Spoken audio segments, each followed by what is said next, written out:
and welcome to the Beacon Language School. ഇന്ന് നമ്മുടെ കൂടെ അനു ഉണ്ട്.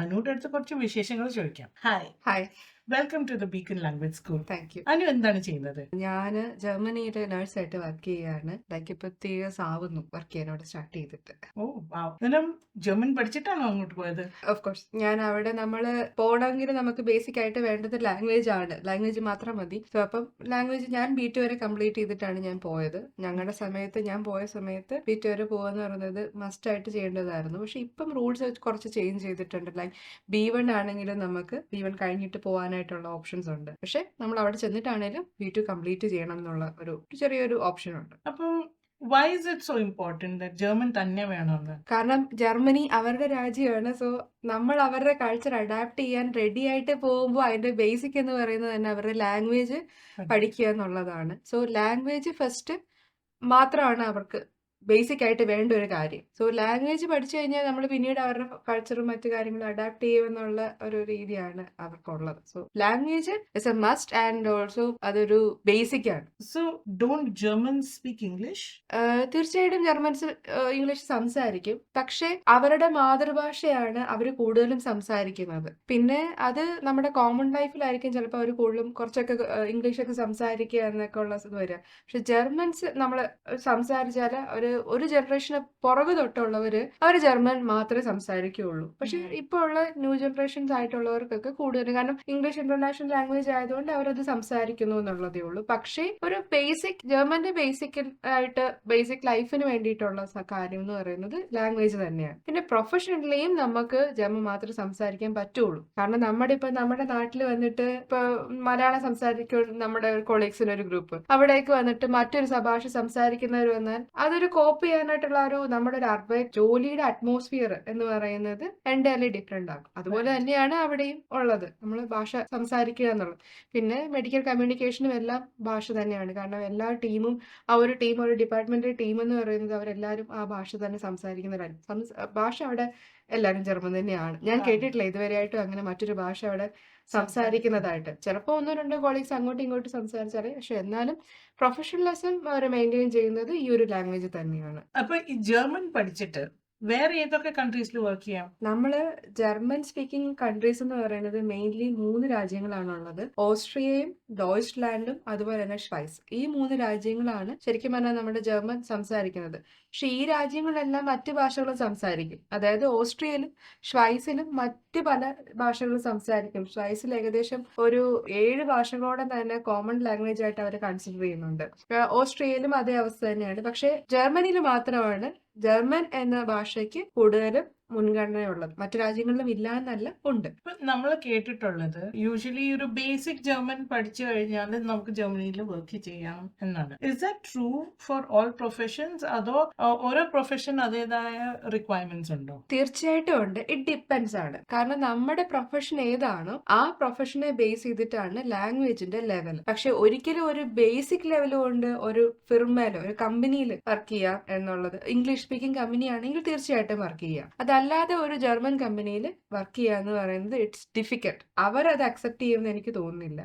എന്റെ അറിവില് മറ്റ് പ്രൊഫഷനുകളുടെയാണ് പറയുന്നത്. എന്റെ അറിവില് നമ്മൾ മിനിമം ഓഫ് ഒരു B1 വരെയെങ്കിലും നമ്മൾ ലാംഗ്വേജ് സർട്ടിഫിക്കേഷൻ ഉണ്ടെങ്കിലാണ് അവർ നമുക്ക് ജോബ് ഓഫർ ചെയ്യുക. എന്റെ ഫീൽഡ് മെഡിക്കൽ പ്രൊഫഷനിലാണെങ്കിൽ തീർച്ചയായിട്ടും നമ്മൾ B2 തന്നെ ഉണ്ടെങ്കിൽ നമ്മൾക്കൊരു രജിസ്റ്റേർഡ് നേഴ്സായിട്ട് അവിടെ വർക്ക് ചെയ്യാനായിട്ട് പറ്റത്തുള്ളൂ. അത് മസ്റ്റ് ആയിട്ടുള്ളത്. കാരണം അവിടെ ഒരാളുടെ ലൈഫാണ് നമ്മൾ നഴ്സിംഗ് ഫീൽഡിൽ നമ്മൾ ജോലി എന്ന് പറയുന്നത്. അപ്പൊ അവിടെ കമ്മ്യൂണിക്കേഷൻ ഗ്യാപ്പ് കൊണ്ട് ഒരാൾക്ക് എന്തെങ്കിലും ഒരു ഇതുണ്ടായാൽ അത് അവർ ഭയങ്കരമായിട്ട് ഒരു ഇതായിട്ട് ചെയ്യുന്ന ഒരു കാര്യമാണ്. കാരണം നമുക്ക് ലാംഗ്വേജ് മസ്റ്റ് ആണെങ്കിൽ മാത്രമേ അവർ നമ്മളെ ആ ഒരു ട്രാക്കിലേക്ക് ഇറക്കത്തുള്ളൂ. അതിനകത്ത് നമുക്ക് 2 പ്രൊഫഷനായിട്ട് ഇപ്പൊ എടുക്കുകയാണെങ്കിൽ IT ഇംഗ്ലീഷ് സ്പീക്കിംഗ് കമ്പനീസ് ആണെന്നുണ്ടെങ്കിൽ അവർക്ക് അവിടെ ജർമ്മൻ എന്ന് പറയുന്നത് ഒരു ബേസിക്കിന്റെ താഴെ ആയിട്ടുള്ള ഒരു.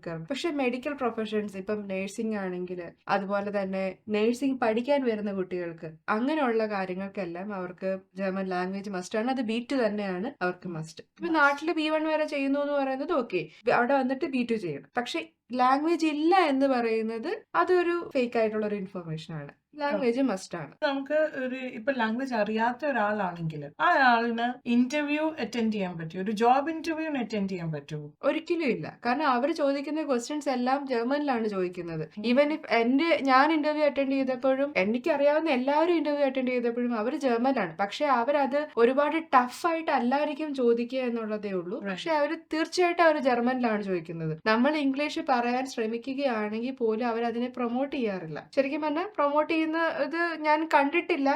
ആദ്യം നമ്മൾ ചെല്ലുമ്പോൾ ചിലപ്പം എന്തെങ്കിലും ഒരു 1-2 വാക്കുകളൊക്കെ പറയുമ്പോൾ തന്നെ അവർ അവിടെ വെച്ചത് സ്റ്റോപ്പ് ചെയ്യും. കാരണം അവർ പറയുന്നത് നമ്മളത് അഡാപ്റ്റ് ചെയ്യണം ലാംഗ്വേജ്.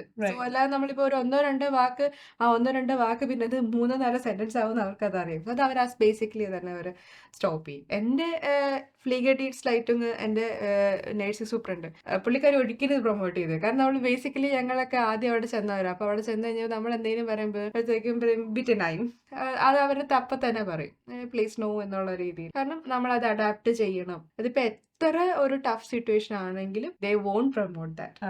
I understand. ബിക്കോസ് നമ്മുടെ പേഷ്യൻസ് ഇപ്പൊ എൽഡർലി ഒരാളാണെങ്കിൽ may be they will not know English at all, right? അന്നേരം അവരുടെ അടുത്ത് നമ്മൾ ജർമ്മൻസ് ഒരുപാട് ട്രാവൽ ചെയ്യുന്ന ആൾക്കാരാണ്. എന്റെ ആ ഒരു ഇതിൽ വെച്ചിട്ട് അവിടുത്തെ ആൾക്കാർ ഒരുപാട് ട്രാവൽ ചെയ്യും, മറ്റുള്ള കൾച്ചറുകൾ പഠിക്കാൻ ശ്രമിക്കുകയൊക്കെ ചെയ്യുന്ന ആളുകളാണ്. അപ്പൊ അതുകൊണ്ട് തന്നെ ഇപ്പൊ നമ്മളൊരു രാജ്യത്ത് പോയി പഠിക്കുന്ന ചെറിയ ഭാഷ ഉണ്ടല്ലോ, എനിക്കിപ്പോ ഹിന്ദി അധികമായിട്ട് അറിയത്തില്ല, കുറച്ച് വാക്കുകൾ എനിക്ക് അതുപോലെ ആയിരിക്കും അവരും ചിലപ്പോൾ ഇപ്പൊ ഇംഗ്ലീഷ് ഒക്കെ പഠിച്ചിരിക്കുന്നത്. പക്ഷെ ഈ റിക്വയർമെന്റ്സ് അത് ഓരോ സ്റ്റേറ്റിന് സ്പെസിഫിക് ആണോ, or is it like a blanket rule for the whole country? It's different for each and every like state. അതായത് ഇപ്പൊ ഞാൻ വർക്ക് ചെയ്യുന്നത് NRVയിലാണ്. അതേ റൂൾ ആയിരിക്കത്തില്ല ഇപ്പം നമ്മള് റൈൻഫാൾസ് എടുത്തു കഴിഞ്ഞാൽ. റൈൻഫാൾസിന്റെ റൂൾ ആയിരിക്കത്തില്ല. ഇത് നോർത്ത് സൗത്ത് ആയിട്ട് ഡിവൈഡ് ചെയ്തിരിക്കുകയാണ്. അപ്പൊ അതിൽ ഈ നോർത്തിലും സൗത്തിലും ഓരോ സ്റ്റേറ്റിലായിട്ട് സ്റ്റാറ്റ് എന്നാണ് ജർമ്മനിൽ പറയുന്നത്. അപ്പൊ ഓരോ സ്റ്റാറ്റിനും ഓരോ റൂളുണ്ട്. അപ്പൊ ആ റൂൾ അനുസരിച്ചാണ് നമ്മുടെ റിക്വയർമെന്റ്സും കാര്യങ്ങളും ഒക്കെ മുന്നോട്ടേക്ക് വരുന്നത്. I just want to understand, നമ്മൾ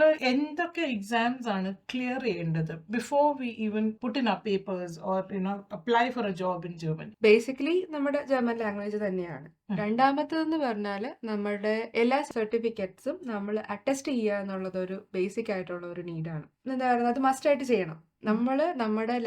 നമ്മുടെ ഇംഗ്ലീഷിലായിരിക്കും ചിലപ്പോൾ നമ്മുടെ ബർത്ത് സർട്ടിഫിക്കറ്റ് തൊട്ട് ചെയ്യണം. ഈ ബർത്ത് സർട്ടിഫിക്കറ്റ് എന്ന് പറയുമ്പോൾ മലയാളത്തിലാണ്. അപ്പൊ അത് തൊട്ടുള്ളത് നമ്മൾ ശരിക്കും പറഞ്ഞാൽ ട്രാൻസ്ലേറ്റ് ചെയ്ത് അത് അറ്റസ്റ്റ് ചെയ്യിക്കണം. ട്രാൻസ്ലേറ്റ് ചെയ്യുക എന്ന് പറയുന്നതും അറ്റസ്റ്റ് ചെയ്യുക എന്ന് പറയുന്നത് നമ്മുടെ കേരളത്തിൽ നമുക്ക് വാലിഡ് ആയിട്ടുള്ള സ്ഥലങ്ങളിൽ മാത്രം പോയിട്ട് വേണം ഈ അറ്റസ്റ്റേഷനും അതുപോലെ തന്നെ ട്രാൻസ്ലേഷനും ചെയ്യാനായിട്ട്. അത് വളരെ ശ്രദ്ധിക്കേണ്ട ഒരു കാര്യമാണ്. നമ്മൾ പ്രോപ്പർ ചാനലിലൂടെ എല്ലാ ട്രാൻസ്ലേഷനും അറ്റസ്റ്റേഷനും ചെയ്യുന്നതെങ്കിൽ അത് നമുക്ക് അവിടെ പേപ്പേഴ്സ് അക്സെപ്റ്റ് ചെയ്യാൻ ബുദ്ധിമുട്ടുണ്ടാവും. അതുകൊണ്ട് പ്രോപ്പർ ആയിട്ട് നമ്മുടെ ഇപ്പൊ ബർത്ത് സർട്ടിഫിക്കറ്റ്, നമ്മുടെ ഡിഗ്രി സർട്ടിഫിക്കറ്റ്, ഡിഗ്രിയിലെ എല്ലാ സർട്ടിഫിക്കറ്റ്സും ആവശ്യമാണ്. അതെല്ലാം കൊടുത്ത് ട്രാൻസ്ലേറ്റ് ചെയ്യുക, അറ്റസ്റ്റ് ചെയ്യുക. അതുപോലെ തന്നെ നമ്മുടെ എക്സ്പീരിയൻസ് സർട്ടിഫിക്കറ്റും അതുപോലെ തന്നെ B2ന്റെ ലാംഗ്വേജ് സർട്ടിഫിക്കറ്റ് ചില സ്റ്റാർട്ടിൽ നിന്ന് അത് അറ്റസ്റ്റ് ചെയ്യണമെന്നും പറയുന്നുണ്ട്. ഇപ്പൊ വാലിഡ് എന്ന് പറയുമ്പോൾ നമ്മൾ എന്താണ് ഉദ്ദേശിക്കുന്നത്? വാലിഡ് ആയിട്ട് ഒരു ജർമ്മൻ അറിയാവുന്ന ആള് ട്രാൻസ്ലേറ്റ് ചെയ്താൽ മതിയോ? അങ്ങനെയല്ല. നമ്മുടെ ജർമ്മൻ കോൺസുലേറ്റിന്റെ സൈറ്റിൽ കയറുക. അവിടെ കൊടുത്തിട്ടുണ്ട് വ്യക്തമായിട്ട് എവിടെയാണ് നമ്മൾ, അതായത് ജർമ്മൻ ചിലത് ഇപ്പം ബാംഗ്ലൂർ കോൺസുലേറ്റിൽ പറ്റും, അതുപോലെ നമ്മുടെ ട്രിവാൻഡ്രം കോൺസുലേറ്റിൽ പറ്റും. സോ അങ്ങനെ വാലിഡ് ആയിട്ടുള്ളവർക്ക് അവിടെ അപ്പോയിന്റ്മെന്റ് കിട്ടാൻ വളരെ ബുദ്ധിമുട്ടാണ്. സോ അതുകൊണ്ട് തന്നെ അത് പ്രയോറായിട്ട് നമ്മൾ അതെല്ലാം പ്രിപ്പയർ ചെയ്ത് വെക്കണം എന്നുള്ളതാണ് അതിൻ്റെ അകത്ത് ചെയ്യേണ്ടത്. കാരണം നമ്മൾ അതല്ല പിന്നീടത്തേക്ക് ചെയ്യാം, അല്ലെ B2 പാസ്സായിട്ട് ചെയ്യാമെന്ന് പറഞ്ഞാൽ it takes time and it takes so many labs. നമ്മുടെ ആ ഒരു ലാബ്സ് എന്ന് പറയുന്നത് പിന്നെ നമ്മൾ അത് കഴിയുമ്പോഴത്തേക്കും ഭയങ്കര ഫ്രസ്ട്രേറ്റഡ് ആവും. സോ ബെറ്റർ നമ്മൾ ഒരു B1 കഴിയുമ്പോൾ തന്നെ നമ്മൾ ഈ ട്രാൻസ്ലേഷനും അറ്റസ്റ്റേഷനും നമ്മുടെ ബേസിക് ആയിട്ടുള്ള, നമുക്ക് വാലിഡ് ആയിട്ടുള്ളവരടുത്തേക്ക് നമ്മൾ കൊടുത്തു കഴിഞ്ഞിട്ട് നമുക്ക് സമയം എടുക്കും. സോ അപ്പൊ ആ ടൈം ഡ്യൂറേഷനിൽ നമുക്ക് കൊടുത്തതിന് ശേഷം നമുക്ക് കുറച്ച് വെയിറ്റ് ചെയ്യാം. അപ്പൊ നമുക്ക് റിലാക്സ്ഡ് ആയിട്ട് നമുക്ക് B2 ലാംഗ്വേജ് പഠിക്കുകയും ചെയ്യാം. സോ ഇതെല്ലാം നമ്മൾ നമ്മുടെ ഏത് സ്റ്റേറ്റിലേക്കാണ് നമ്മൾ അപ്ലൈ ചെയ്യുന്നത്. ഫോർ എക്സാമ്പിൾ പറഞ്ഞാൽ NRV എന്നുള്ള സ്ഥലത്തിൽ നമ്മൾ മ്യൂണിസ്റ്റർഹൈമിലാണ് നമ്മളത് മെൽഡൻ ചെയ്യാൻ കൊടുക്കുന്നത്, അൺമെൽഡൻ ചെയ്യാനായിട്ട് കൊടുക്കുന്നത്. നമ്മൾ ആ അൺമെൽഡൻ ചെയ്യുന്നിടത്ത് നമ്മൾ ഈ ട്രാൻസ്ലേറ്റ് ചെയ്ത് അറ്റസ്റ്റ് ചെയ്ത എല്ലാ പേപ്പേഴ്സും നമ്മൾ അവർക്ക് കൊടുക്കും. അവർക്ക് കൊടുത്തിട്ട് അവര് അതിന്റെ ഡെഫിസിറ്റ് ഹവേഴ്സ് നോക്കും. അതായത് നമ്മുടെ നാട്ടിലെ പല യൂണിവേഴ്സിറ്റീസും പല ഹവേഴ്സ് ആണ്. സോ ഈ ഹവേഴ്സ് കമ്പയർ ചെയ്തിട്ടാണ് അവര് നമുക്ക് ഡെഫിസിറ്റ് ഹവേഴ്സ് ഉണ്ട്. അതായത് പലരും കേട്ടിട്ടുണ്ടായിരിക്കും, ഇപ്പം ബെഷൈഡ് കിട്ടി എനിക്ക്, അല്ലെങ്കിൽ എനിക്ക് ഫുൾ ബെഷൈഡ് കിട്ടി, എനിക്ക് ബെഷൈഡ് കിട്ടി പക്ഷെ അത് ഫുൾ അല്ല, അങ്ങനെ രണ്ട് രീതിയിലുള്ള നമുക്കൊരു ഡിസിഷൻ കിട്ടും. ആ ഡെസിഷനെ ഡിപ്പെൻഡ് ചെയ്തിട്ടായിരിക്കും മുന്നോട്ടുള്ള നമ്മുടെ ജോലി എന്ന് പറയുന്നത്. ബെഷൈഡ് കിട്ടി എന്ന് പറയുമ്പോൾ വാട്ട് ഈസ് ബെഷൈഡ്? ബെഷൈഡ് ഈസ് ലൈക്ക് ഡിസിഷൻ. അവരുടെ ഡിസിഷൻ എന്താണോ ആ ഡിസിഷൻ, അതായത് എന്താണ് അവരുടെ ഡിസിഷൻ എന്നുള്ളത് നമുക്ക് തരും. അപ്പൊ അത് if it is not full നമുക്ക് ഡെഫിസിറ്റ് ബെഷൈഡ് കിട്ടും. ഡെഫിസിറ്റ് ബെഷൈഡ് എന്ന് പറഞ്ഞാല് അതിന്റെ അകത്ത് ചിലപ്പോൾ നമ്മുടെ ഹവേഴ്സിന് ഡിഫറൻസ് ഉണ്ടാവും. അതാ ഞാനിപ്പോ പറഞ്ഞ നമ്മുടെ യൂണിവേഴ്സിറ്റി ആയിട്ട് കോളേജ് ആയിട്ടും ഒക്കെ ഉള്ള ഒരു ഡിഫറൻസ് ഉണ്ട്. അപ്പൊ അത് അവരുടെ റിക്വയർമെന്റിന് അവർക്കൊരു ടാലി ചെയ്യുന്ന ഒരു സിസ്റ്റം ഉണ്ട്. ആ ടാലി ചെയ്യുന്ന സിസ്റ്റത്തിനകത്ത് നമുക്ക് ഡെഫിസിറ്റ് ഉണ്ടെങ്കിൽ അവർ നമുക്ക് ആ ഡെഫിസിറ്റ് അവേഴ്സും എവിടെയാണ് ഡെഫിസിറ്റ്, ഏത് ഏരിയയിലാണ് ഡെഫിസിറ്റ് എന്നുള്ളതും, ഫോർ എക്സാമ്പിൾ ഇപ്പൊ ചിലപ്പോൾ ജീറിയാട്രിയിൽ തരാം, ചിലപ്പോൾ ഇപ്പം ജനറൽ സർജിക്കൽ ഡിപ്പാർട്ട്മെന്റിലായിരിക്കും നമുക്ക് ഡെഫിസിറ്റ് ഉള്ളത്. So it depends. അവരവരുടെ ബെഷൈഡ് ഡെഫിസിറ്റ് ആയിട്ട് നമുക്ക് പറഞ്ഞു തരും. അത് പിന്നീട് നമ്മൾ മുന്നോട്ടേക്ക് അവരുടെ ബാക്കി പ്രോസസ്സ് ചെയ്യാം. അവർ അതിനകത്ത് തന്നെ നമുക്ക് കുറച്ച് റെക്കമെൻഡേഷൻസ് തരും. നിങ്ങൾ ഇന്ന ഹോസ്പിറ്റൽ അല്ലെങ്കിൽ ഇന്ന ഷൂള്, അതായത് സ്കൂള്, നമ്മൾ സ്കൂളിൽ പോയിട്ടാണ് ഈ പറയുന്ന എക്സാംസിന് നമ്മൾ പ്രിപ്പയർ ചെയ്യുന്നത്. അതിപ്പോ ഫുൾ ബെഷൈഡ് ആണെങ്കിൽ ഇതിനകത്ത് ഒന്നും പ്രത്യേകിച്ച് ഒരു കാര്യമില്ല, ജസ്റ്റ് നമ്മൾ ഡയറക്റ്റ് കയറുക, ജോലി ചെയ്യുക. ഒരു കാൻഡിഡേറ്റിന് ജർമ്മനിയിലെ നേഴ്സായിട്ട് ജോബ് കിട്ടാൻ എന്തൊക്കെയാണ് റിക്വയർമെന്റ്സ്? അത് ഇവിടെ തൊട്ട് നമുക്ക് പറഞ്ഞു കൊടുക്കും. സോ നമ്മുടെ basic requirement like German language ആണ്. സോ അത് കഴിഞ്ഞിട്ട് നമ്മൾ ഏകദേശം ഒരു B1 എക്സാം കഴിയുമ്പോൾ തന്നെ നമ്മൾ മസ്റ്റ് ആയിട്ട് ചെയ്യേണ്ട ഒരു കാര്യമാണ് നമ്മുടെ ലാംഗ്വേജ്, നമ്മുടെ സർട്ടിഫിക്കറ്റ്സ് എല്ലാം നമ്മൾ ട്രാൻസ്ലേറ്റ് ചെയ്യണം, അത് അറ്റസ്റ്റ് ചെയ്യുകയും ചെയ്യണം. അത് ട്രാൻസ്ലേറ്റ് ചെയ്യുകയും അറ്റസ്റ്റ് ചെയ്യുകയും ചെയ്യാന്ന് പറഞ്ഞാൽ വാലിഡ് ആയിട്ടുള്ള സ്ഥലത്ത് തന്നെ കൊടുത്തത്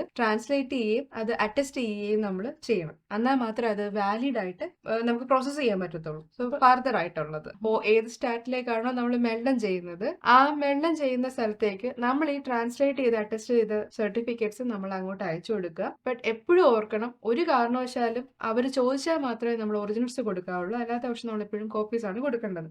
കോപ്പീസ് ആണ് നമ്മൾ ട്രാൻസ്ലേറ്റ് ചെയ്ത് അറ്റസ്റ്റ് ചെയ്ത് കിട്ടുന്നത്. അപ്പൊ അത് കൊടുക്കാനായിട്ട് എപ്പോഴും ശ്രദ്ധിക്കുക. B2 ലാംഗ്വേജ് സർട്ടിഫിക്കറ്റ് നമുക്ക് ആവശ്യമില്ല. ഇതെല്ലാം നമ്മളിപ്പോ ഒരു സ്റ്റാറ്റിലേക്ക് മെൽഡൻ ചെയ്യുന്നിടത്ത് കൊടുക്കുക. കൊടുത്തു കഴിയുമ്പോഴത്തേക്കും അവർ ആ പേപ്പേഴ്സ് എടുക്കും. അവിടെയാണ് നമ്മുടെ ഈ ഡെഫിസിറ്റ് ഹവേഴ്സ്, അതുപോലെ തന്നെ ബെഷൈഡ് അല്ലെങ്കിൽ ഫുൾ ബെഷൈഡ് അല്ലെങ്കിൽ മിക്സ് ഫുൾ ബെഷൈഡ്, അതായത് ഫുൾ അല്ലാത്ത ബെഷൈഡ് എന്നുണ്ടെന്ന്. ഫുൾ ബെഷൈഡ് എന്ന് പറയുന്നതിന്റെ അകത്ത് പ്രത്യേകിച്ച് ഒന്നുമില്ല, നമ്മുടെ അവരുടെ സിസ്റ്റവുമായിട്ട് ഈക്വലൈസ്ഡ് ആണ്. That we can go directly നമുക്ക് അവിടെ ജോലി ചെയ്യാം എന്നുള്ളൊരു സാധനമാണ് ഈ ഫുൾ ബെഷൈഡ് എന്ന് പറയുന്ന സാധനം. അത് വളരെ കുറച്ച് മാത്രം സ്റ്റാറ്റിൽ മാത്രമേ അത് അവർ പ്രൊമോട്ട് ചെയ്യത്തുള്ളൂ. കാരണം ഫുൾ ബെഷൈഡ് കിട്ടി പോവാന്ന് പറഞ്ഞാൽ അവിടെ ചെല്ലുക, ഡയറക്റ്റ് നമ്മളൊരു നേഴ്സായിട്ട് വർക്ക് ചെയ്യാൻ കയറുക എന്നുള്ളതാണ്. അങ്ങനെ കയറുന്നത് കൊണ്ട് നോർമലാണ്. പക്ഷെ ഒരു ഡിഫറെന്റ് എന്ന് പറഞ്ഞാല് നമ്മള് ഒന്നും അറിയാത്തൊരു സ്ഥലത്ത് പെട്ടെന്ന് ജോലിക്ക് കയറി നമ്മൾ we need to catch up everything little bit fast. നമ്മൾ എല്ലാ കാര്യങ്ങളും പെട്ടെന്ന് ക്യാച്ച് ചെയ്ത് പെട്ടെന്ന് നമുക്ക് തന്നെ ഭയങ്കര സ്ട്രെസ്ഡ് ആയിട്ടുള്ള കാര്യം. ഞാൻ ചെയ്തത് എനിക്ക് ഫുൾ ബെഷൈഡ് അല്ലായിരുന്നു. അപ്പം എനിക്ക് ഇന്ന ഡിപ്പാർട്ട്മെന്റ് അല്ലെങ്കിൽ എന്താ പറയുന്നത് ഇന്ന ഫാഹില് എനിക്ക്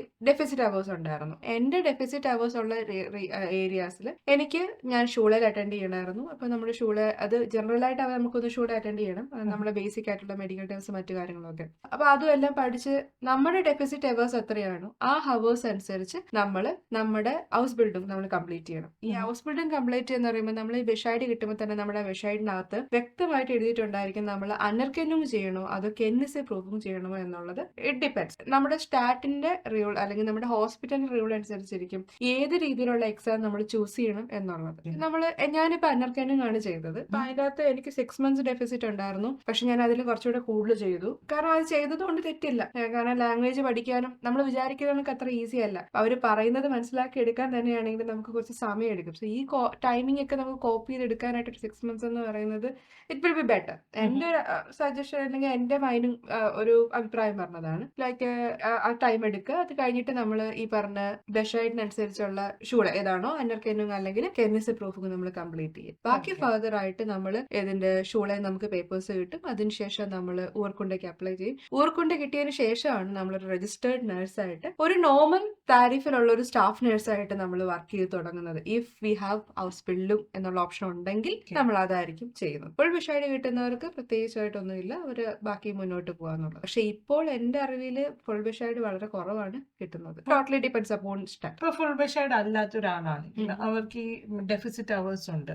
അവർ ഈ 6 months ഈ ഡെഫിസിറ്റ് അവേഴ്സ് മേക്കപ്പ് ചെയ്യുന്ന സമയത്ത് അവർക്ക് എന്നാലും ആ ഹോസ്പിറ്റലിൽ വർക്ക് ചെയ്യാൻ പറ്റുമോ? തീർച്ചയായിട്ടും പറ്റും. അതായത് നമ്മൾ സ്റ്റാർട്ട് ചെയ്യുന്നത് തന്നെ നമ്മൾ വർക്കിങ്ങിലാണ്. അപ്പൊ അവിടെ നമ്മള് നഴ്സിംഗ് ഒക്കെ പഠിക്കുമ്പോൾ നമ്മളൊരു ഷൂളറിനായിട്ട് അല്ലെങ്കിൽ നഴ്സിംഗ് സ്റ്റുഡന്റ് ആയിട്ട് ഇരിക്കുന്നത് പോലെയാണ് നമ്മൾ ചെയ്യുന്നത്. നമുക്ക് അത്ര വലിയ റെസ്പോൺസിബിലിറ്റീസും കാര്യങ്ങളും ഒന്നുമില്ല. ജസ്റ്റ് ആസ് എ ഒരു സ്റ്റുഡന്റ് നഴ്സിനെ കണക്ക് നമ്മൾ കാര്യങ്ങളെല്ലാം പഠിക്കുക. റെസ്പോൺസിബിലിറ്റീസ് ഒക്കെ അവർ നമ്മുടെ കേപ്പബിലിറ്റി അനുസരിച്ച് മാത്രമേ പിന്നീട് തരത്തുള്ളൂ ശരിക്കും പറഞ്ഞാൽ. അപ്പൊ ആ ടൈം നമ്മൾ ശരിക്കും പറഞ്ഞാൽ വലിയ ഫ്രസ്ട്രേറ്റഡ് ആവേണ്ട ആവശ്യമില്ല. കാരണം ഇറ്റ് ടേക്ക് ടൈം. സ്ലോ ആയിട്ട് അവരുടെ കൂടെ നിന്ന് ജസ്റ്റ് പഠിച്ച് വരുന്നതായിരിക്കും നല്ലത്. ഇപ്പൊ ആ സമയത്ത് നമ്മൾ ഈ ഡെഫിസിറ്റ് അവേഴ്സ് കംപ്ലീറ്റ് ചെയ്യുന്ന സമയത്ത് നമുക്ക് കിട്ടുന്ന സാലറി ഡെഫിസിറ്റ് അവേഴ്സ് കംപ്ലീറ്റ് ചെയ്തിട്ട് നമുക്ക് കിട്ടുന്ന സാലറിയിലും വ്യത്യാസമാണ്. തീർച്ചയായിട്ടും ഉണ്ട്. നമ്മളൊരു നഴ്സിംഗ് സ്റ്റുഡന്റ് എന്ന് പറയാൻ പറ്റത്തില്ല. കാരണം നഴ്സിംഗ് സ്റ്റുഡൻസിന് കിട്ടുന്നതിനെക്കാട്ടും കുറച്ചുകൂടെ കൂടുതലാണ് ആസ് എ അനർക്കൻഡ് എന്ന് പറയുന്നത്, ഒരു പ്രാക്ടീഷണർ എന്ന് പറയുന്നത്. പ്രാക്ടിക്കൻ്റ് ആണ് നമ്മൾ ആ സമയത്ത്. അപ്പൊ അവിടെ നമുക്ക് ബേസിക് ആയിട്ടുള്ള താരിഫ് കിട്ടും. അതുപോലെ തന്നെ നമ്മൾ വർക്ക് ചെയ്യുന്ന ഹവേഴ്സിനനുസരിച്ച് ഡിപ്പെൻഡ്സ് ഓൺ ഹവേഴ്സ് ആണ് ബാക്കിയുള്ള എക്സ്ട്രാ പേയ്മെന്റ് എന്ന് പറയുന്നത്. പക്ഷെ നഴ്സിംഗ് സ്റ്റുഡന്റിനെക്കാട്ടും അതായത് ഇറ്റ്സ് ലൈക്ക് മിഡ് ആണ്. നഴ്സിംഗ് സ്റ്റുഡന്റിനും ഒരു രജിസ്റ്റേർഡ് ഒരു നഴ്സിന്റെയും ഇടയ്ക്കുള്ള ഒരു സാലറിയാണ്. പക്ഷെ അത് നമുക്ക് ഓക്കെയാണ് ആ പേയ്മെന്റും ഉണ്ട്. അന്നേരം നമ്മൾ ഈ 6 months കഴിഞ്ഞാൽ നമ്മുടെ എക്സാം നമ്മളിത് അവേഴ്സ് ഫുൾഫിൽ ചെയ്തു എന്ന് പറയുന്ന എക്സാം ആരാണ് കണ്ടക്ട് ചെയ്യുന്നത്? നമുക്ക് ഹോസ്പിറ്റലുകാരാണ് മോസ്റ്റ്ലി അതൊക്കെ അറേഞ്ച് ചെയ്ത് തരുന്നത്. അപ്പൊ അവര് അറേഞ്ച് ചെയ്ത് തരുന്നത് ഒരു സ്കൂളാണ്. അപ്പൊ ആ സ്കൂളില് അവരാണ് അതെല്ലാം അറേഞ്ച് ചെയ്ത് തരുന്നത്. നമുക്ക് എക്സാം ഡേറ്റ്സും എല്ലാം ആദ്യം തന്നെ ഷെഡ്യൂൾ ചെയ്ത് തരും. നമ്മൾ സ്റ്റാർട്ട് ചെയ്യുമ്പോൾ തന്നെ നമുക്ക് ഷെഡ്യൂൾ ചെയ്തിട്ട് പറയും ഇത്ര തീയതിയാണ് നമുക്ക് എക്സാം എന്നുള്ളത് ഓൾറെഡി ഷെഡ്യൂൾ ചെയ്ത് തരും. ആ സമയത്ത് നമുക്ക് അവിടുന്ന് വന്ന് ഏത് റെഗ്യൂറിംഗ് നിന്നാണോ അവിടുന്ന് നിന്നുള്ള ഒരു ഒഫീഷ്യലും നമ്മുടെ എക്സാമിന് കാണും. നമ്മൾ എക്സാം അറ്റൻഡ് ചെയ്യുക. അപ്പൊ തന്നെ റിസൾട്ട് പറയും പാസ് ഓഫ് ചെയ്യുന്നുള്ളത്. ഈ എക്സാം ക്ലിയർ ചെയ്യാൻ ഇപ്പൊ നമ്മുടെ നാട്ടിൽ നിന്ന് പോയൊരു നഴ്സാണെന്ന് വെച്ചു. Okay, suppose nursing BSc nursing കഴിഞ്ഞു, ഒരു ചെറിയ വർക്കിംഗ് എക്സ്പീരിയൻസും ഉണ്ട്. അവരവിടെ ചെന്ന് ഈ എക്സാം ക്ലിയർ ചെയ്യാൻ അവർക്ക് എത്ര സമയം എടുക്കും? It depends. അവരെന്തുമാത്രം അവരുടെ ഷൂളയിൽ എന്തുമാത്രം ക്ലാസ്സസ് കൊടുക്കുന്നു, അവരുടെ കേപ്പബിലിറ്റി, അവർക്ക് എത്രയും പെട്ടെന്ന് പഠിച്ച് പാസ്സായി പോകണമെന്നുണ്ടെങ്കിൽ അവരത് പെട്ടെന്ന് ചെയ്യും. ചിലര് അതൊരു ലാംഗ്വേജ് ടഫ്നെസ് കൊണ്ട് അവർക്കത് പറ്റത്തില്ല, അത് അവർ കേപ്പബിൾ അല്ല. അപ്പൊ അവരെ നമ്മള് ഇപ്പൊ എക്സെപ്ഷൻ കേസാണ്. ചിലർ അത് പഠിച്ച് മുന്നോട്ടേക്ക് പോകും, പെട്ടെന്ന് തന്നെ പരീക്ഷ പാസ്സായി പോകും. ചിലർക്ക് ഇറ്റ് ഡിപ്പെൻഡ്സ്. അതിനാണ് നമ്മുടെ ലാംഗ്വേജ് എന്ന് പറയുന്ന ഫാക്ടർ വളരെ ഇമ്പോർട്ടന്റ്. ലാംഗ്വേജ് ഉണ്ടെങ്കിൽ നമുക്ക് ഇത് മുന്നോട്ടേക്ക് പെട്ടെന്ന് തന്നെ പഠിച്ചു. നമുക്ക് അത്യാവശ്യം ബേസ് ഉണ്ട്. പിന്നെ ഈ സാധനങ്ങളെന്നൊക്കെ പറഞ്ഞാൽ നമുക്ക് പഠിച്ചെടുക്കാം എന്നുള്ളൊരു ബേസിക് ഉള്ളത് കൊണ്ട് തന്നെ ഇതും കൂടെ ഒരു എക്സ്ട്രാ അവത്തേ ഉള്ളൂ. മറ്റേ നമ്മൾ അല്ലാതെ എന്ന് പറഞ്ഞാൽ ലാംഗ്വേജ് അറിയത്തില്ല, ജോലിയുണ്ട്, it's like A huge burden. ഈ എക്സാം ക്ലിയർ ചെയ്ത് കഴിഞ്ഞാൽ what is the next step? അതാണ് ഓർക്കുണ്ട എന്ന് പറയുന്നത്. Like registration. നമ്മുടെ ഇവിടെ നാട്ടില് നമ്മൾ രജിസ്ട്രേഷൻ ചെയ്യുന്നത് പോലെ തന്നെയുള്ളതാണ് ഓർക്കുണ്ട എന്ന് പറയുന്നത്. അത് ലൈക്ക് നമുക്ക് നമ്മുടെ റെഗ്യൂറിംഗ് നമ്മുടെ ഔസ്ലാൻഡ് ബെഹോഡയിൽ പോവുക. ഔസ്ലാൻഡ് ബെഹോഡ് ഇസ് ലൈക്ക് ഇമിഗ്രേഷൻ ഓഫീസ് എന്ന് പറയും.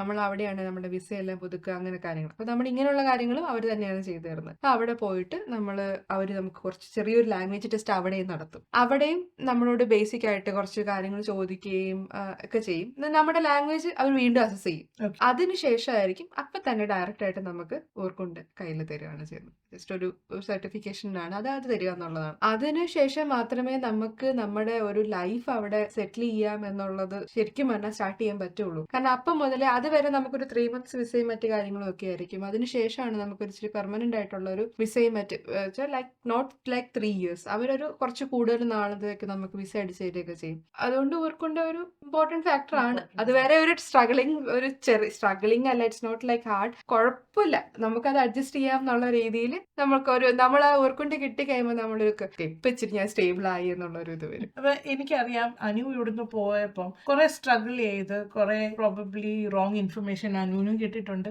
അത് കഴിഞ്ഞ് you learned it the hard way and you did it the hard way. Now you're in Germany.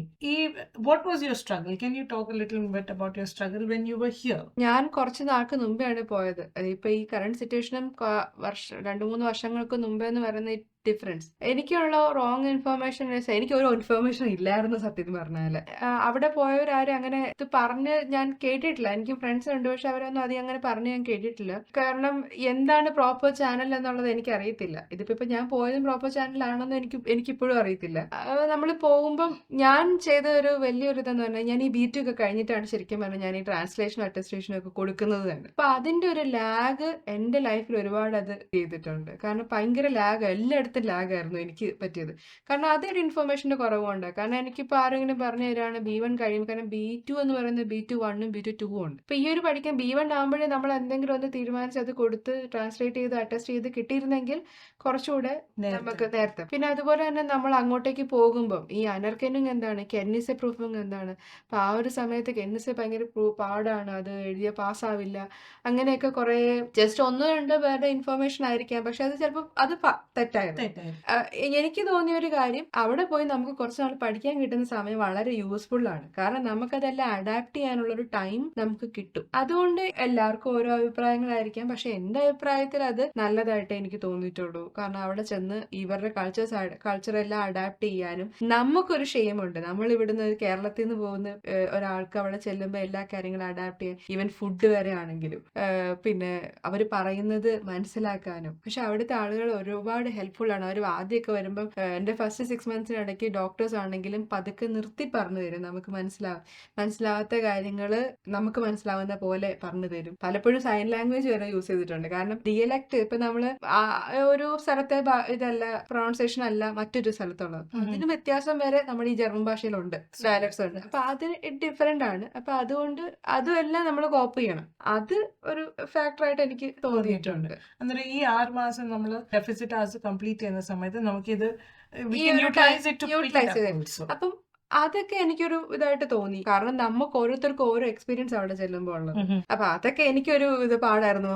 കേട്ടറിവ് ഒന്ന് വന്നു കഴിഞ്ഞപ്പോൾ ഇതിപ്പോ ഞാൻ ഇപ്പൊ അനുഭവിച്ചപ്പോ അല്ലെങ്കിൽ എന്റെ ഒരു എക്സ്പീരിയൻസ് ആയിരിക്കത്തില്ല വേറൊരാൾക്ക്. പിന്നെ അവിടെ ചെന്ന് കഴിഞ്ഞിട്ടാണെങ്കിലും അവിടെ ജർമ്മൻസിനെക്കാട്ടും കൂടുതൽ ഒരുപാട് ഔട്ട്ലാൻഡേഴ്സ് ആണ് കൂടുതൽ. അല്ലാതെ അത് മറ്റു രാജ്യങ്ങളിൽ നിന്ന് വരുന്നവരാ. പല രാജ്യങ്ങളുടെ ഒരു സംഗമമാണ് ശരിക്കും പറഞ്ഞാല് ജർമ്മനി എന്ന് പറയുന്നത്. അപ്പം പല രാജ്യക്കാരുടെ പല കൾച്ചറും പല രീതികളും നമ്മൾ അഡാപ്റ്റ് ചെയ്യുക എന്നുള്ളത്, അതൊക്കെ എക്സ്പീരിയൻസ് ചെയ്ത് നമ്മൾ മുന്നോട്ട് പോവുക എന്നുള്ളതാണ് ഉള്ളൊരു ടഫ്നെസ്. അത് ഒരാൾ പറഞ്ഞു തന്നിരുന്നെങ്കിൽ പിന്നെ തോന്നിയിട്ടുണ്ട്. പിന്നെ ഒരു എക്സ്പീരിയൻസ് ആണത് ആക്ച്വലി.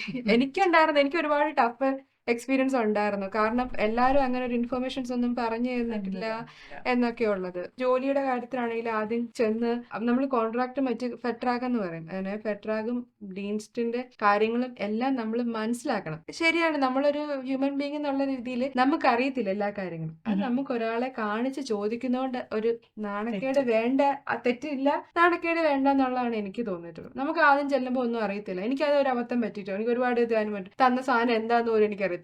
ഇത് മുഴുവൻ വായിച്ചു നോക്കാന്ന് പറഞ്ഞാൽ ഒരു മാസത്തെ ടാസ്ക് ആയിരിക്കും അത് വായിച്ചു നോക്കാന്നൊക്കെ പറയുന്നത്. അതൊരു ഇതായിട്ട് ടഫ്നെസ് ആയിട്ട് തോന്നിയിട്ടുണ്ട്. എല്ലാം വായിച്ചു നോക്കിയിട്ട് അവിടുത്തെ പേപ്പറുകൾ വായിച്ചു നോക്കിയതിന് ശേഷം മാത്രമേ നമ്മൾ സൈൻ ചെയ്യാവുള്ളൂ. Once it signed it sign. അതുകൊണ്ട് എപ്പോഴും വായിച്ചു നോക്കി ചെയ്യാം. ഇങ്ങനെ നമുക്ക് എന്തെങ്കിലും ഡൗട്ട്സ് ഉണ്ടെങ്കിൽ അവിടെ ആൾക്കാർ ഹെൽപ്ഫുൾ ആണോ, പറഞ്ഞു തരുമോ? ഇപ്പൊ ഡോക്ടേഴ്സ് ഹെൽപ്പ് ചെയ്തു എന്ന് പറഞ്ഞാൽ അതുമാതിരി ഡോക്യുമെന്റ്സ് ഒക്കെ നമുക്ക് എന്തെങ്കിലും മനസ്സിലായില്ലെങ്കിൽ പറഞ്ഞു തരാൻ ആൾക്കാരും അവിടെ തന്നെ ആളുകളുണ്ട്. അത് കണ്ടുപിടിക്കുക എന്നുള്ളത് നമ്മുടെ ഉത്തരവാദിത്തമാണ് ശരിക്കും പറഞ്ഞാൽ. അവിടെ തന്നെ ഒരുപാട് ഹെൽപ്പ് ചെയ്യാനാണ്. ഇപ്പൊ നമുക്കിപ്പോൾ ഔസ്ലാൻഡ് ബെഹോഡ് അല്ലെങ്കിൽ ഒരുപാട് ഓഫീഷ്യൽസ് തന്നെ നമുക്ക് അവിടെ ഉണ്ട്. അത് നമ്മൾ കണ്ടുപിടിച്ച് നമ്മൾ അത് ചെയ്യുക എന്നുള്ളത് നമ്മുടെ ഉത്തരവാദിത്തമാണ് ശരിക്കും പറഞ്ഞാൽ. ആരും സ്പൂൺ ഫീഡ് ചെയ്യത്തില്ല. So we better learn it. Now learn by self. ചോദിച്ചാൽ പറഞ്ഞു തരുന്ന ആൾക്കാരുണ്ട്, പക്ഷെ നമ്മൾ ചോദിക്കണം. സോ അപ്പൊ ഇതെല്ലാം ഈ പ്രശ്നങ്ങളെല്ലാം കഴിഞ്ഞു, നമ്മുടെ എക്സാംസ് ഒക്കെ ക്ലിയർ ചെയ്തു, യു ഗോട്ട് യുവർ രജിസ്ട്രേഷൻ. അത് കഴിഞ്ഞാൽ ഒരു നേഴ്സ് ആയിട്ട് നമ്മൾ തുടങ്ങുമ്പോൾ, മുമ്പേ നേഴ്സാണ്, but now you are a registered nurse. ഒരു രജിസ്റ്റേർഡ് നേഴ്സ് ആയിട്ട് നമ്മൾ തുടങ്ങുമ്പോൾ how many hours does a nurse work in a week? It depends. അതും നമ്മുടെ ഹോസ്പിറ്റലിനെയും നമ്മുടെ വാർഡിനെയും ഡിപ്പെൻഡ് ചെയ്തിരിക്കും. നമുക്കിപ്പോൾ ഒറ്റ സ്ട്രെച്ചിൽ മിനിമം ഓഫ് ഒരു 7 days or 8 days വരെ വർക്ക് ചെയ്യാം.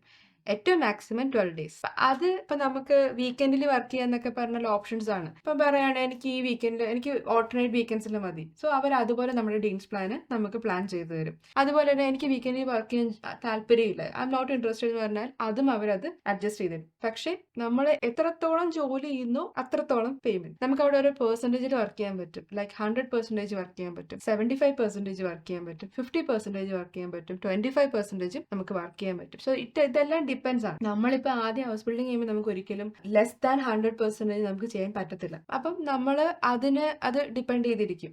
അത് 100% തന്നെ നമ്മൾ ചെയ്യണം. അപ്പൊ അത് ആണ് ഹവേഴ്സിൽ ഡിപ്പെൻഡ്. പിന്നെ നമുക്ക് നമ്മൾ നോർമലി ഇവിടെ ചെയ്യുന്ന കണക്ക് തന്നെ അതും ഹോസ്പിറ്റൽസ് ഡിപ്പെൻഡ് ചെയ്തിരിക്കും. 3 ഷിഫ്റ്റ് ആണ് ഞങ്ങളുടെ ഹോസ്പിറ്റലുള്ളത്. മോർണിംഗ് പ്രൂഡീൻസ്റ്റ്, അല്ലെങ്കിൽ സ്പെയ്ഡീൻസ്, ഈവനിങ് ഡീൻസ്, അല്ലെങ്കിൽ നൈറ്റ് എന്നുള്ളത്. അപ്പൊ ഈ 3 ഡീൻസിൽ നമുക്ക് ഇഷ്ടമുള്ളത് ചൂസ് ചെയ്യാം. ഇപ്പൊ നമ്മൾ വീക്കെൻഡിൽ വർക്ക് ചെയ്യുന്നു, സോ എനിക്ക് ഫ്രൂഡീൻസ് വേണ്ട, എനിക്ക് മോർണിംഗ് ഡ്യൂട്ടി വേണ്ട, എനിക്ക് സ്പെയ്റ്റ് മതി, ഈവനിങ് ഡ്യൂട്ടി മതി എന്ന് നമുക്ക് ഓപ്ഷൻസ് പറയാനുള്ള ചോയ്സസ് ഒരുപാടുണ്ട്. നമ്മൾ വർക്ക് ചെയ്യുന്ന നമ്മുടെ ഒരു ഇതനുസരിച്ചിരിക്കും വർക്കിംഗ് ഹവേഴ്സ് എന്ന് പറയുന്നത്. Minimum of 7 days and maximum of 12 days നമുക്ക് ഒരു ഒറ്റ സ്ട്രെച്ചിൽ വർക്ക് ചെയ്യാം. ആൻഡ് ലൈക്ക് നമ്മുടെ ജർമ്മനിയിൽ 7.5 ലൈക്ക് 8 hours ആണ് ഒരു ഷിഫ്റ്റ് എന്ന് പറയുന്നത്. Shift okay. ഇപ്പം 7.5 അല്ലെങ്കിൽ 8 hours ആണ് ഒരു shift. Has there been opportunities where അവർ പറയും അല്ല you can go now please stay back, അടുത്ത ഷിഫ്റ്റിൽ ആള് വന്നിട്ടില്ല? ഒരിക്കലും അത് അങ്ങനെ പറയത്തില്ല. ഞാനത് എന്റെ മറ്റേ ഫ്രണ്ട്സായിട്ട് ഇപ്പം ഇവിടെ നമ്മുടെ ടൈം എപ്പോൾ ഷിഫ്റ്റ് തീർന്നോ ആ ഷിഫ്റ്റ് തീരുന്ന സമയത്തോട് നമ്മൾ സ്വിച്ച് ഇട്ട് നിർത്താന്ന് പറയുന്നത് പോയിന്റ് 2 o'clock തീർന്നു കഴിഞ്ഞു. ഇത് നമ്മൾ അത് കഴിഞ്ഞിട്ട് നമ്മുടെ ഒരു ഉത്തരവാദിത്തം അവർക്ക് അവിടെ ഇല്ല. ഈവൻ നമ്മൾ അത് കഴിഞ്ഞിട്ട് അവർ വിളിക്കത്ത് പോലും ഇല്ല. കാരണം നമ്മുടെ പ്രൈവറ്റ് ടൈം എന്നതിനെ ജർമ്മനി ഒരുപാട് ബഹുമാനിക്കുന്ന ഒരു രാജ്യമാണ്. അവിടുത്തെ ആളുകളും അങ്ങനെ തന്നെയാണ്. പക്ഷേ നമ്മള് മലയാളികളാണ്, നമ്മുടെ ഒരു ബേസിക് ക്യാരക്ടർ ഉണ്ട്. നമ്മളൊരു അടുത്ത ആള് വന്നില്ല, ഒരു കുറച്ചു നേരം കൊണ്ട് നിൽക്കാം. അത് ഓരോരുത്തരുടെ മെന്റാലിറ്റി അനുസരിച്ചിരിക്കും. പക്ഷേ 2 o'clock. പക്ഷേ 2 o'clockന് ശേഷം നമ്മുടെ റീസൺ അല്ലാതെ നമുക്ക് എന്തെങ്കിലും ഒരു എക്സെപ്ഷൻ കേസിൽ ഹവേഴ്സ് എക്സ്ട്രാ വന്നാൽ അവരതിന് കൃത്യമായിട്ട് പേയ്മെന്റ് ചെയ്യുകയും ചെയ്യും. ഇപ്പൊ ലൈക്ക് 2 hours നിന്നു കൃത്യമായിട്ട് അതിന്റെ എക്സ്ട്രാ പേയ്മെന്റ് നമുക്ക് കയറിയിരിക്കും. Now let's talk about life in Germany. ഇപ്പം ഇത് നമുക്ക് മനസ്സിലായി that in German work culture അവര് വർക്ക് ലൈഫ് ബാലൻസിന് കുറെ ഇമ്പോർട്ടൻസ് കൊടുക്കുന്ന ആൾക്കാരാണ്. As A country, how is Germany? അവിടുത്തെ ആൾക്കാര്, അവിടുത്തെ ഫുഡ്, വേറെ അത് ടൂറിസ്റ്റ് ഒരിക്കലും നമ്മുടെ നാട് പോലെ അല്ല മറ്റൊരു രാജ്യം. ഓഫ് കോഴ്സ് അത് അങ്ങനെ തന്നെയാണ്. പക്ഷെ ആ രാജ്യം ഭയങ്കര കാം ആൻഡ് ക്വയറ്റ് ആണ്. മറ്റുള്ള ആളുകൾ ഭയങ്കര ഫ്രണ്ട്ലി ആണ്. പിന്നെ നമുക്കൊരു ഡിഫറൻസിയേഷൻ അവിടെ തോന്നത്തില്ല.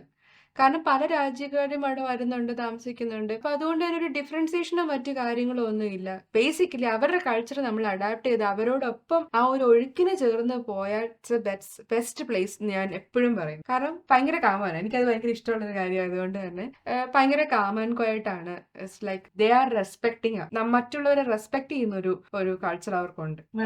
സ്പേസ് റെസ്പെക്ട് ചെയ്യുക. അപ്പൊ അങ്ങനെയുള്ളതുകൊണ്ട് എനിക്ക് ആ രാജ്യം വളരെ ഇഷ്ടമുള്ളത്, എനിക്ക് ഭയങ്കര ഇഷ്ടമാണ്. അവിടെ ഇനി മുന്നോട്ട് പോകുന്നവരാണെങ്കിൽ എനിക്ക് ഇഷ്ടമാണ്.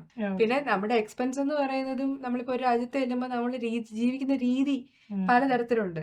അങ്ങ് ഒരു എക്സ്റ്റൻഷനിൽ നമുക്ക് പോയി ജീവിക്കാം, മീഡിയത്തിലും ജീവിക്കാം. അത് എല്ലാ രാജ്യത്തും ഉള്ളതുപോലെ തന്നെ നമുക്ക് ജീവിക്കാം. ഇതൊക്കെ ഓരോരുത്തരുടെ ലൈഫ് സ്റ്റൈൽ ഡിപ്പെൻഡന്റ് ആയിട്ടിരിക്കും. ഇപ്പൊ ലൈഫ് സ്റ്റൈലിന്റെ കാര്യം പറഞ്ഞുകൊണ്ടാണ് ഇപ്പൊ നമ്മൾ അങ്ങോട്ട് ചെല്ലുമ്പോൾ നമ്മുടെ accommodation, how do we find N accommodation? ഇത് എംപ്ലോയർ അല്ലെങ്കിൽ ഹോസ്പിറ്റൽ പ്രൊവൈഡ് ചെയ്യുന്നതാണോ അതോ നമ്മൾ തന്നെ ഫൈൻഡ് ഔട്ട് ചെയ്യണമാണോ? എങ്ങനെയാണ്? നമുക്ക് ചെല്ലുന്ന സമയത്ത് നമുക്ക് അക്കോമഡേഷന്റെ ഒരു അഡ്രസ്സ് കാണിച്ചിട്ട് വേണം ശരിക്കും പറഞ്ഞാൽ നമ്മൾ അവിടെ ചെല്ലാനായിട്ട്. ഇവിടെ നിന്ന് നമുക്ക് വിസയ്ക്ക് അപ്ലൈ ചെയ്യുമ്പോൾ തന്നെ നമുക്ക് ഒരു അഡ്രസ്സ് ഉണ്ടായിരിക്കണം. ഓക്കെ, അപ്പൊ അത് കഴിഞ്ഞിട്ട് നമ്മൾ അവിടെ ചെല്ലും. അവിടെ ചെന്ന് കഴിഞ്ഞിട്ട് ചെല്ലുമ്പോഴത്തേക്കും നമ്മൾ നേരെ അക്കോമഡേഷനിലേക്കാണ് പോകേണ്ടത്. അതിൽ അക്കോമഡേഷനിൽ പിന്നീട് അവിടെ ചെന്നിട്ട് വീണ്ടും നമ്മൾ മെല്ലം ചെയ്യാന്ന് പറയും, രജിസ്റ്റർ ചെയ്യണം. എനിവേ നമുക്ക് ഹോസ്പിറ്റലിൽ നിന്ന് അക്കോമഡേഷൻസ്, എന്റെ കേസാണ് ഞാൻ പറയുന്നത്. ലൈക്ക് ഞങ്ങളുടെ നേഴ്സസിന്റെ ഇതിനകത്താണെങ്കിൽ ഓൾമോസ്റ്റ് അവർ ഒന്നെങ്കിലും ഒരു അക്കോമഡേഷൻ എടുത്തിടും, ഒരു വീട്, അല്ലെങ്കിൽ അവർക്കൊരു ഷെസ്റ്റേൺ വോൺഹൈം കാണും. അതായത് സ്റ്റാഫിന് താമസിക്കാനായിട്ടുള്ള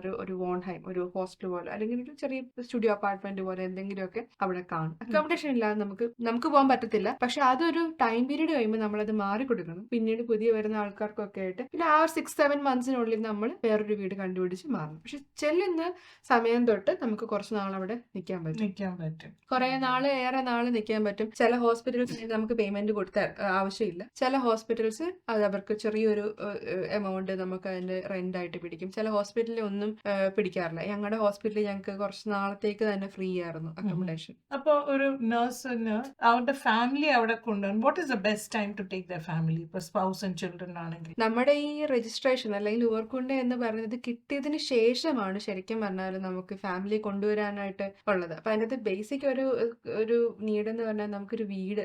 അത് ഇപ്പം 2 കുട്ടികളാണ്, 3 കുട്ടികളെ ഡിപ്പെൻസ്. അപ്പൊ അതിനൊക്കെ അനുസരിച്ച് നമ്മുടെ അവിടുത്തെ സ്റ്റാറ്റ് തരുന്ന ഒരു റൂളുണ്ട്, ഇത്ര ക്വാഡ്രാമീറ്ററിലുള്ള വീടായിരിക്കണം എന്നുള്ളത്. അപ്പൊ ആ ഒരു അക്കോമഡേഷൻ നമുക്ക് കിട്ടിക്കഴിഞ്ഞാൽ ബാക്കി പേപ്പേഴ്സ് എല്ലാം വെക്കുക. ശേഷം നമുക്ക് സ്പൗസിനെയും ഒന്നുകിൽ ഫാമിലി ഫുള്ള് കൊണ്ടുവരാൻ നമുക്ക് ഇപ്പം എൽട്ടേൺ ആണെങ്കിലും അതായത് പേരൻസ് ആണെങ്കിലും നമുക്ക് അവരെയും ഇൻവൈറ്റ് ചെയ്യാൻ പറ്റും. അവിടെ വന്ന് നമ്മുടെ കൂടെ സ്പെൻഡ് ചെയ്യാം. ഇപ്പോഴത്തെ പുതിയ റൂൾ അനുസരിച്ച് പേരൻസിനെ കൊണ്ടുവരാം വിത്തൗട്ട് ലിമിറ്റ്. 5 years വരെയൊക്കെ നമുക്ക് ഒരു അറ്റ് എ ടൈം നമുക്ക് വിസ അടിച്ച് കിട്ടുന്നുണ്ട് ഇപ്പൊ ഇപ്പോഴത്തെ കറന്റ് സിറ്റുവേഷൻ. നമ്മുടെ പേരൻസ് അവിടെ വന്ന് അവരൊരു പ്രൊവൈഡ് ചെയ്യുന്നുണ്ട് വിസ. നിൽക്കണം എന്നുള്ള നമ്മുടെ ഡിപ്പെൻഡ് ചെയ്തിരിക്കും. എന്റെ ഒരു ഫ്രണ്ടിനൊക്കെ ആണെങ്കിൽ ഇപ്പം റീസെന്റ് അങ്ങനെ ഫ്രണ്ടിന്റെ പേരന്റിന് ഇങ്ങനെ കിട്ടി, ഒരു 5 yearsലേക്കുള്ള ഒരു വിസ ആയിട്ട് കിട്ടി. പക്ഷെ അവര് 3 months വന്നു പോയി തിരിച്ചു പോയി അങ്ങനെ മാറി നിൽക്കും എന്നുള്ളതാണ്. പക്ഷെ ഇതെല്ലാം സ്റ്റാറ്റിനെ ഡിപ്പെൻഡ് ചെയ്തിരിക്കും എന്നുള്ളതാണ്. അപ്പൊ നമ്മുടെ ഇവിടെ വേറൊരു കാര്യം നമ്മൾ കേട്ടിട്ടുള്ളത്, അവിടെ ജർമ്മനിയില് യൂണിവേഴ്സിറ്റി സ്റ്റഡീസ് ഫ്രീ ആണ്, എഡ്യൂക്കേഷൻ ഫ്രീ ആണ്. അങ്ങനെയാണെങ്കിൽ നമ്മുടെ ഇവിടുത്തെ ഒരു 10+2 കഴിഞ്ഞ ഒരു സ്റ്റുഡന്റ് അവിടെ എന്തൊക്കെ ഓപ്ഷൻ? നമ്മള് 10+2 കഴിഞ്ഞു കഴിഞ്ഞാൽ അവിടെ നമ്മൾ +3 എന്ന് പറയുന്നത്, നമുക്ക് ഇവിടെ +3 എന്ന് പറയാം. അവിടെ നമ്മൾ ഏത് ഫീൽഡിലേക്കാണ് പോകുന്നത് എന്നുള്ളൊരു കാര്യം ട്രെയിനിങ് പോലെ നമ്മൾ ചെയ്യണം. അപ്പം അതും കൂടെ കഴിഞ്ഞാലാണ് നമ്മൾ ഈ ഡിഗ്രി കാര്യങ്ങളൊക്കെ ചെയ്യുന്നത്. അപ്പൊ അതിനും ബേസിക് ആയിട്ട് നമ്മൾ ചെയ്യേണ്ടത് ലാംഗ്വേജ് ആണ്. മസ്റ്റ് ആയിട്ട് ലാംഗ്വേജ് ചെയ്യണം. ഇഫ് ഇറ്റ് ഈസ് അതൊരു ഇംഗ്ലീഷ് സ്പീക്കിംഗ് കോഴ്സ് ആണ് അവർ ഓഫർ ചെയ്യുന്നതെങ്കിൽ definitely we need to go for IELTS. അതല്ല ജർമ്മൻ ആണെങ്കിൽ തീർച്ചയായിട്ടും B2 വേണം. അതുപോലെ തന്നെ അല്ലെങ്കിൽ മിനിമം ഓഫ് ഒരു A2 എങ്കിലും കോഴ്സ് വേണം. അത് അവർ മസ്റ്റ് ആയിട്ട് പറയുന്നില്ലെങ്കിലും നമുക്ക് അവിടെ വന്ന് പാർട്ട് ടൈം ജോലി ചെയ്യാനും മറ്റുമൊക്കെ ആയിട്ട് നമുക്ക് A2 എങ്കിലും മിനിമം അത്യാവശ്യമുള്ള ഒരു ഫാക്ടറാണ്. അന്നേരം ഈ പിള്ളേർക്ക് അവിടെ നിന്ന് പഠിക്കുന്ന പിള്ളേർക്ക് അവർ പാർട്ട് ടൈം ജോലി ചെയ്യാം. അവരുടെ എഡ്യൂക്കേഷൻ കഴിഞ്ഞാലും അവർക്ക് അവിടെ ജോബായിട്ട് കണ്ടിന്യൂ ചെയ്യാൻ പറ്റുമോ, അതോ അവര് തിരിച്ചു വരേണ്ട ആവശ്യമില്ല. നമുക്ക് അവിടെ തന്നെ ജോലി കണ്ടുപിടിച്ച് നിൽക്കാൻ പറ്റും. അവർക്ക് സ്റ്റേ ബാക്ക് ഏകദേശം 1 year കിട്ടുന്നുണ്ട്. ഈ ടൈമിൽ അവർക്ക് അവിടെ ഒരു ജോലി കണ്ടുപിടിക്കാവുന്നതാണ്, പക്ഷേ വിത്ത് ലാംഗ്വേജ്. കാരണം നമുക്കറിയാവുന്ന ഒരുപാട് പിള്ളേരുണ്ട്. അവര് കോഴ്സിന് ഈ ലാംഗ്വേജ് എന്ന് പറയുമ്പോഴേ ഒരു ഹെഡേക്ക് ആയതുകൊണ്ട് അവരത് ചെയ്യാതെ അങ്ങനെ കുറച്ച് പിള്ളേർ തിരിച്ചു വന്നതായിട്ട് കേട്ടിട്ടുണ്ട്. കാരണം അവർ ലാംഗ്വേജ് കംപ്ലീറ്റ് ചെയ്തിട്ടില്ല. അവർക്ക് അങ്ങനെ വിത്തൗട്ട് ലാംഗ്വേജ് സർട്ടിഫിക്കറ്റ് അവർ അപ്ലൈ ചെയ്യുമ്പോൾ ചിലത് കിട്ടാറില്ല. ഇതെല്ലാം സ്പെസിഫിക് സിറ്റുവേഷൻസ് ആണ്. ഇത് എല്ലാവർക്കും ആണ് നല്ല ഒരു suggestion.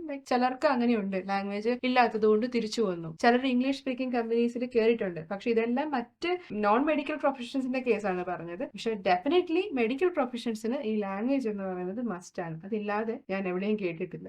Definitely I can understand that നമ്മളൊരു രാജ്യത്ത് പോകുമ്പം അവിടുത്തെ ആൾക്കാരുമായിട്ട് മിങ്കിൾ ചെയ്യാൻ നമുക്ക് താല്പര്യം ഇല്ലെങ്കിൽ ദെൻ ആ stay is very difficult. On the other hand അവരുടെ കൾച്ചർ പഠിച്ച് നമ്മൾ അവരുമായിട്ട് ജെൽ ചെയ്യുവാണെങ്കിൽ, if we can gel well with them, our life becomes easy, right? നമ്മുടെ നെയ്ബേഴ്സ് നമുക്കൊരു കമ്മ്യൂണിറ്റി ഉണ്ടാക്കാൻ പറ്റും. അവിടെ ഇവിടുന്ന് പോകുന്ന കുറെ പേർക്ക് എന്ന് പറയുന്നത് നമ്മളൊരു കമ്മ്യൂണിറ്റിയിൽ അങ്ങ് സ്റ്റിക്ക് ഓൺ ചെയ്യും. പിന്നെ ആ കമ്മ്യൂണിറ്റിയുടെ എന്ന് പറഞ്ഞാൽ അതിന്റെ അകത്ത് നടക്കുന്ന കാര്യങ്ങൾ മാത്രമേ ഉള്ളൂ. പുറത്ത് ഒരുപാട് കാര്യങ്ങളുണ്ട്. ഇവൻ നമ്മുടെ ജർമ്മൻസിന്റെ അടുത്ത് ഒരുപാട് കുറച്ചുകൂടെ ഫ്രണ്ട്ലി ആയി കഴിഞ്ഞാൽ അവര് ഭയങ്കര ഇതാണ്. അവരുടെ ഫുഡ് അവരുടെ ആയിട്ട് ഒരു എൻറ്റയർലി ഡിഫറെന്റ് ആയിട്ടൊരു വേർഡാണ്. നമ്മൾ നമ്മുടെ കമ്മ്യൂണിറ്റിയിൽ തന്നെ നിൽക്കാനാണെങ്കിൽ ആക്ച്വലി നമുക്ക് നാട്ടിൽ തന്നെ നിൽക്കാം എന്നുള്ളതാണ്. ഇപ്പൊ നമ്മൾ എബ്രോഡ് പോകുമ്പോഴത്തേക്കും മറ്റുള്ള കൾച്ചറുകൾ പഠിക്കുമ്പോൾ എന്റെ ഒരു കേസിൽ എനിക്കത് ഇഷ്ടമുള്ള കാര്യമാണ്. എനിക്ക് എന്റെ ലൈറ്റിംഗ് ഉണ്ട്. ലൈറ്റിംഗ് എന്റെ ഇൻചാർജ് ആണ്.